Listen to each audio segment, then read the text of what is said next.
Welcome to the channel. My name is Matthias. Today we're going to talk about Excalibur issue 31. This standalone story is written by Scott Lobdell, and it's a filler issue. It's a crap filler issue, but I'm a sucker for these types of stories. We have Nightcrawler as the central character to it, where he violates one of his biggest character traits that we're going to get into when we dive into the video itself. And it's hilarious because he doesn't even think twice about it. So the story starts off, we have Nightcrawler. He has crash landed on this island. I guess it's in the South Pacific. You sort of have like this Easter Island type of situation, but instead of like those big heads that for the life of me I don't know what they're called like formally, you have the heads of the giant size X-Men. So right off the bat, you're sort of giving away what's going to happen with the rest of the story. And what happens is Nightcrawler discovers that on this island there's like this uncontacted tribe there. You know, recently I did a video on Wolverine and his jungle adventure where he went to the Savage Land. He also dealt with a tribe from there. This was like a thing in the late 80s and early 90s. Like there were a ton of stories where they focused around like lost tribes or uncontacted people.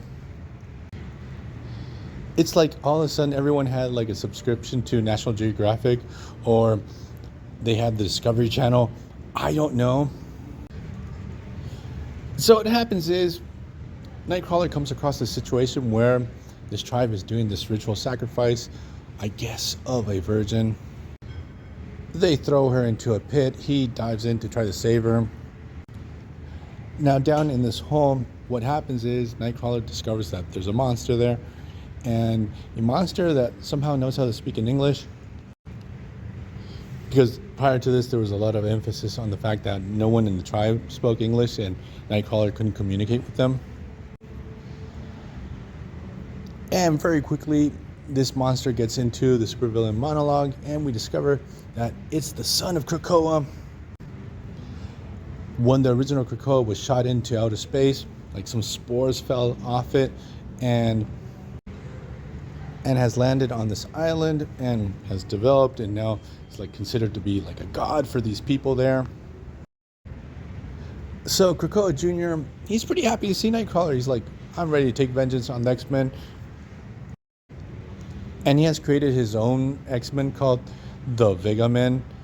Oh, man, it's bad.